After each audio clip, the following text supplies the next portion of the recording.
नमस्कार दोस्तों, आप सबका फिर से बहुत बहुत स्वागत है हमारे इस मल्टीटेक इंस्टीट्यूट में। और आज के वीडियो में हम आपको बताने वाले हैं वीआरएम सेक्शन के बारे में कि वीआरएम सेक्शन कैसे काम करता है, इसकी सर्किट डायग्राम कैसे होती है, तो पूरी इसकी डिटेल आज हम आपको बताने वाले हैं।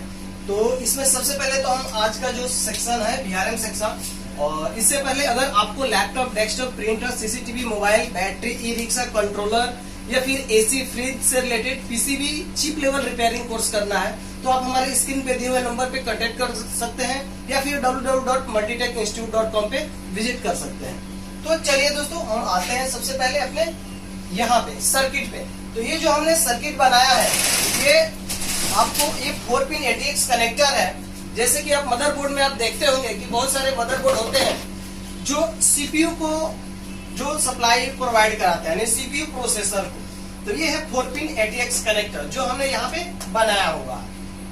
तो सबसे पहले तो शॉर्ट फॉर्म में इसको हम जान लेते हैं, इसका काम वीआरएम सेक्शन का। वीआरएम सेक्शन का काम सीपीयू प्रोसेसर को कोर वोल्टेज यानी ऑपरेटिंग वोल्टेज प्रोवाइड करने का काम करता है। इस सेक्शन में 4 pin ATX, input coil, input capacitor, main MOSFET, supporting MOSFET, output coil, output capacitor और ड्राइवर आईसी या वीआरएम आईसी आपको लगा होता है। अब ड्राइवर आईसी हमने क्यों बोला? ड्राइवर आईसी क्योंकि आजकल के जो लेटेस्ट मदरबोर्ड आ रहे हैं उनमें क्या करता है कि मेन मॉसफेट, सपोर्टिंग मॉसफेट का गेट ये वीआरएम आईसी इनेबल कर रहा है, पर उसमें क्या होता है कि ड्राइवर आईसी उसके गेट को कंट्रोल करता है। ठीक है, तो इसमें हमने जो पहला डायग्राम, ये वीआरएम सेक्शन का फर्स्ट डायग्राम है। इसके बाद अगले क्लास में हम बताएंगे कि इसका दूसरे डायग्राम के बारे में कि जो लेटेस्ट मदरबोर्ड आ रहे हैं H61, 81, 110, 320, जो जितने लेटेस्ट मदरबोर्ड आ रहे हैं उसमें कुछ ना कुछ चेंजिंग आ रहा है, तो वो भी चीजें हम एक एक करके डिस्क्राइब करेंगे। तो इसमें बहुत सारे आप देख रहे हैं कि स्टूडेंट है, थोड़ा सा दिखा दीजिए सबको। ये बहुत सारे स्टूडेंट है, तो अलग अलग जगह से आए हुए हैं, इनको क्लास चल रही है कंटिन्यू। तो चलिए आते हैं अपने सर्किट पे एक एक करके, उसके बाद हम इसका सीक्वेंस भी देखेंगे कि कैसे काम करता है। सबसे पहले तो हम देख लेते हैं कि 12 वोल्ट की सप्लाई कहाँ कहाँ जाती है। देखिए, ये 4 पिन ATX कनेक्टर में 2 पिन ग्राउंड होता है और 2 पिन 12 वोल्ट होता है। तो सबसे पहले अगर आपको चेक करना है तो यहीं पे चेक करेंगे कि 2 पिन ग्राउंड से बीप कर रहा है और 2 पिन ग्राउंड से बीप नहीं करना चाहिए। अगर चारों पिन ग्राउंड से बीप कर रहा है तो आपका shorting MOSFET, main MOSFET, capacitor या वीआरएम आईसी में शॉर्टिंग हो सकता है। 12 वोल्ट का ट्रैक यहीं तक है, तो 12 वोल्ट पे अगर शॉर्टिंग है तो आप क्या क्या चेक करेंगे? Main MOSFET, supporting main MOSFET, input capacitor और वीआरएम आईसी। ठीक है, 12 वोल्ट की सप्लाई यहाँ से चला, इनपुट कॉइल, इनपुट कैपेसिटर से होते हुए मेन मॉसफेट के ड्रेन पे आ गया और मेन मॉसफेट के ड्रेन पे आया। यही 12 वोल्ट की सप्लाई कहाँ गया जी? VRM IC. फिर वीआरएम आईसी पे एक 5 वोल्ट का सप्लाई आएगा, कहां से? ATX से। ATX के 4 नंबर पिन से, 6 नंबर पिन से आपका 5 वोल्ट बनता है, वो 5 वोल्ट यहाँ पे आया। 12 वोल्ट आ गया, 5 वोल्ट आ गया। अब इस आईसी को क्या चाहिए जी? इनेबल। जैसे यहाँ पे देखेंगे एक नंबर में 12 वोल्ट की सप्लाई, ठीक है, दूसरे नंबर में 5 वोल्ट, तो ये 12 वोल्ट आ गया, 5 वोल्ट भी आ गया। तीसरे नंबर में इनेबल, यानी यहाँ पे देखिए अब मदरबोर्ड यानी वीआरएम सेक्शन में वीआरएम आईसी को 3 तरह से इनेबल होता है। किसी किसी मदरबोर्ड में वोल्टेज डिवाइडर लगा के उसको इनेबल कर देता है, किसी किसी बोर्ड में पावर आईसी से इनेबल होता है, किसी किसी में ड्राइवर आईसी से इनेबल होता है। तो हमने जो कंसेप्ट बनाया है इसमें वोल्टेज डिवाइडर का, यहाँ पे आपका PI या फिर DI, पावर आईसी या ड्राइवर आईसी भी हो सकता है इनेबल करने के लिए। अब जैसे ही आईसी इनेबल करता है, ये 12 वोल्ट की सप्लाई को वीआरएम आईसी क्या करता है? मेन मॉसफेट को, गेट को एक्टिव करने के लिए 1 वोल्ट से लेकर 3.3 वोल्ट के बीच में सप्लाई आउट करता है। अब जैसे ही ये सप्लाई इसके गेट को इनेबल सिग्नल दिया, ये मेन मॉसफेट ने क्या काम किया? 12 वोल्ट को 0.1 वोल्ट टू 1.8 वोल्ट के बीच में इस सप्लाई को कन्वर्ट करने का काम कर दिया। अब 12 वोल्ट को कितना इस मॉस्फेट ने काम किया जी, 0 वोल्ट से लेके 1.8 वोल्ट के बीच में। जैसे ही इसके सोर्स से सप्लाई निकला, सबसे कहां पहले पहुंचा, इसके ड्रेन पे पहुंचने से पहले इस आईसी को एक फेस मिल रहा है। फेस वो होता है एक तरह से मेन मॉस्फेट ने काम किया कि नहीं, तो काम किया कि नहीं, एक तरह से फीडबैक ही होता है। ठीक है, जैसे ही आपका यहाँ सप्लाई निकला, सबसे पहले आईसी पे पहुंचता है फेस। फेस जैसे ही पहुंचता है तो ये आईसी डिटेक्ट करता है कि मेन मॉस्फेट ने अपना काम कर दिया है। अगर फेस नहीं मिला तो तुरंत मॉस्फेट आपका बंद हो जाएगा, क्योंकि आईसी को जब फेस नहीं मिलेगा तो डिटेक्ट करेगा कि इसने काम नहीं किया है, तो आपका सर्किट आगे नहीं बढ़ेगा। तो जैसे ही फेस ये डायरेक्ट होता है, तो अगर यहाँ से निकलेगा तो मिलेगा ही मिलेगा, ऐसा नहीं होता है कि नहीं मिलेगा।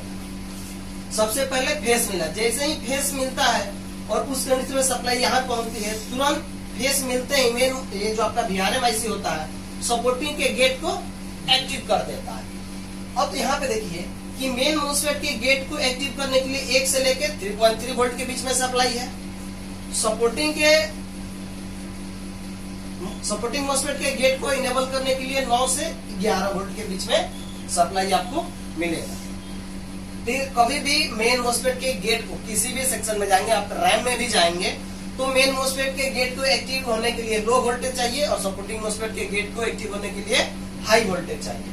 तो यहाँ पे जैसे ही हाई वोल्टेज यहाँ पे आता है, यहाँ पे क्या होता है, फ्रीक्वेंसी जनरेट होता है, ऑसिलेशन की क्रिया होती है और इसका सोर्स बंद होने के कारण ये क्या करता है, इसी सप्लाई को आगे बूस्ट करता है। यानी यहाँ पे जो सप्लाई आया है कोर वोल्टेज, इसी को आगे बूस्ट करता है।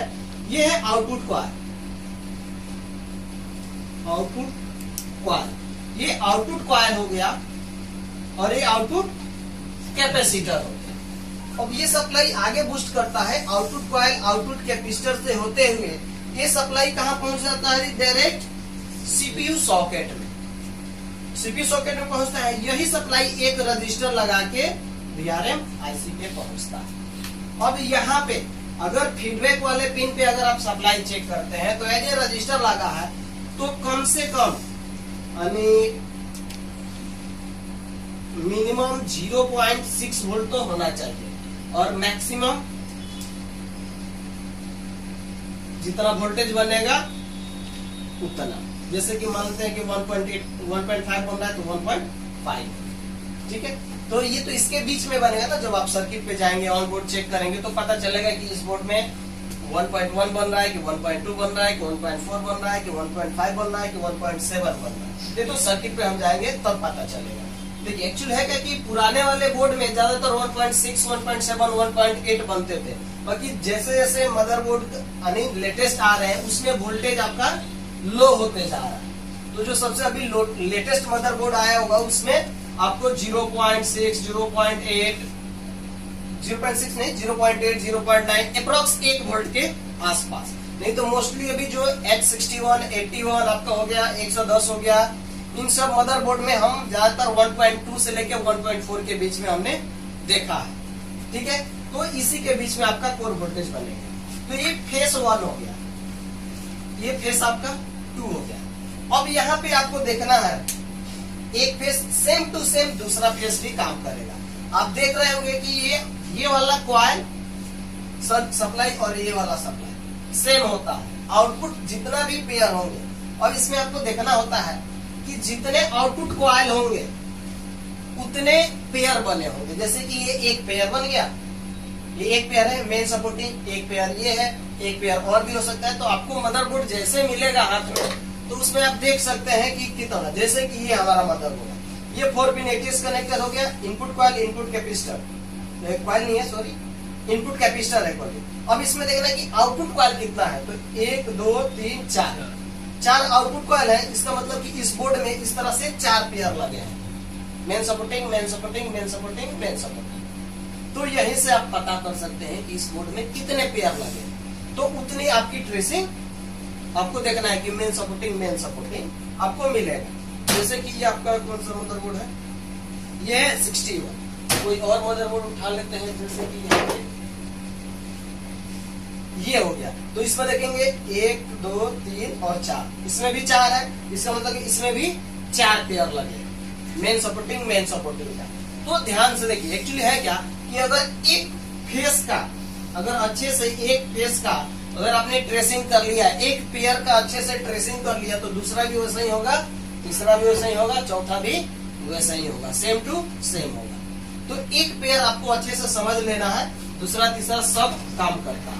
अब हम यहाँ पे थोड़ा सा लिखे हैं इसका सीक्वेंस, ठीक है, कि सबसे पहले क्या होगा, 12 वोल्ट की सप्लाई आएगी, दूसरे में 12 वोल्ट की सप्लाई कहाँ जाएगा, VRM IC पे, मेन मोस्फेट पे, VRM IC पे आ गया और मेन मोस्फेट पे भी आ गया। ये VRM IC पे आ गया, मेन मोस्फेट के ड्रेन पे 12 वोल्ट की सप्लाई आ गई। दूसरा में 5 वोल्ट सप्लाई आएगा कहाँ, VRM IC पे। तो देखिए ये 5 वोल्ट की सप्लाई आया VRM IC पे। तीसरे में क्या हुआ, तीसरे में VRM IC खुद पहले इनेबल होना चाहिए। जब तक VRM IC आपका इनेबल नहीं होगा तब तक ये क्या करेगा जी, मेन मोस्फेट के गेट को इनेबल नहीं करेगा। तो सबसे पहले आपको क्या देखना है कि VRM IC इनेबल हो रहा है कि नहीं, 2 सप्लाई आने के बाद, क्योंकि सबसे ज्यादा प्रॉब्लम आपको यहीं पे आता है। 12 वोल्ट आ जाएगा, 5 वोल्ट आ जाएगा, VRM IC इनेबल होगा ही नहीं। जब VRM IC इनेबल नहीं होगा तो कोर वोल्टेज आउट नहीं होगा, कोर वोल्टेज आउट नहीं होगा तो आपका प्रोसेसर हीट नहीं होगा। क्योंकि मोस्टली लोग क्या करते हैं, सप्लाई लगाने के बाद स्टार्ट करते ही प्रोसेसर को टच करके चेक करते हैं कि प्रोसेसर हीट हो रहा है कि नहीं हो रहा है। तो अगर प्रोसेसर हीट नहीं हो रहा है तो पहला काम है आपका कि आउटपुट कॉइल पे चेक कर लीजिए कोई वोल्टेज बन रहा है कि नहीं। अगर यहाँ पे कोई वोल्टेज नहीं मिला तो सीधा आपको कहाँ आना है, VRM IC इनेबल होगा कि नहीं होगा। तीसरा नंबर। चौथा नंबर में क्या होगा जी, मेन मोस्फेट गेट इनेबल होगा, यानी चौथा नंबर में मेन मोस्फेट का गेट इनेबल होगा। 5वें नंबर में फेस, तो जैसे ही गेट इनेबल होगा तो यहाँ से सप्लाई निकलेगा, तो ये 5वां नंबर हो गया, यानी IC को फेस प्राप्त होगा। 6ठा नंबर अगर देखा जाए तो जैसे ही फेस मिलेगा तो 6 नंबर में सपोर्टिंग मोस्फेट का गेट इनेबल हो जाएगा, ठीक है। 7वें नंबर में जैसे ही इसका गेट इनेबल होगा तो आउटपुट कॉइल पे कोर वोल्टेज आपको एक्यूरेट मिलना चालू हो जाएगा। जैसे ही कोर वोल्टेज जब मिल जाएगा तो यही सप्लाई आगे जाएगा। 8 नंबर में IC को फीडबैक प्राप्त होगा, ठीक है। 8 नंबर में IC को फीडबैक प्राप्त हो गया। 9 नंबर में अगर जब सब कुछ ओके होगा, सारा सेक्शन प्रॉपर काम कर रहा होगा, तो IC से एक टी गुड सिग्नल निकलेगा 9 नंबर में, जो ये चला जाता है आपको किसको, CPU सॉकेट, यानी प्रोसेसर को चला जाता है। प्रोसेसर से होके फिर आपको चला जाता है ICH होगा तो ICH में, और PCH होगा तो PCH में। तो ये एक सेक्शन अगर आपने अच्छे से समझ लिया तो दूसरा भी होगा, तीसरा चौथा सब एक एक करके ऐसा ही होगा। इसके अगले वीडियो में हम आपको बताएंगे GFX सेक्शन के बारे में, VTT सेक्शन के बारे में, और VRM सेक्शन का दूसरा जो डायग्राम होगा उसके बारे में। तो आज के लिए इतना ही, मिलते हैं अगले वीडियो में, तब तक के लिए बहुत बहुत धन्यवाद। आपको laptop, desktop, printer, CCTV, mobile, battery, e rickshaw controller, AC, fridge से रिलेटेड अगर चिप लेवल रिपेयरिंग कोर्स करना है तो आप www.multitecinstitute.com पे विजिट करिए या फिर हमारे स्क्रीन पे दिए हुए नंबर पे कांटेक्ट करिए। मिलते हैं अगले वीडियो में, तब तक के लिए बहुत बहुत धन्यवाद। Thank you.